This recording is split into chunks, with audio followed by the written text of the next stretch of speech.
আল্লাহ তাআলা প্রতিটা প্রাণীকে সৃষ্টি করেছেন অত্যন্ত ভালোবেসে। নবী করিম সাল্লাল্লাহু আলাইহি ওয়াসাল্লাম বলেছেন, এক নারী বিড়ালের কারণে জাহান্নামে প্রবেশ করেছে। সে তাকে বেঁধে রেখেছিল, না তাকে খেতে দিয়েছে, না তাকে ছেড়ে দিয়েছে যাতে সে জমিনের পোকামাকড় খেতে পারে।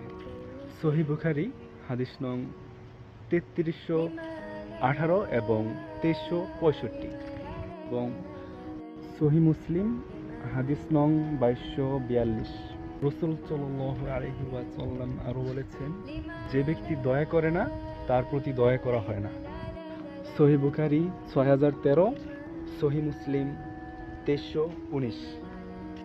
যদি কেউ সত্যি হত্যা করে থাকে এই অসহায় মাসুম প্রাণীটাকে, তো অবশ্যই আল্লাহ তাআলা সব কিছু দেখেন, সব কিছু জানেন এবং এর বিচার অবশ্যই আল্লাহ তাআলা করবেন ইনশাআল্লাহ।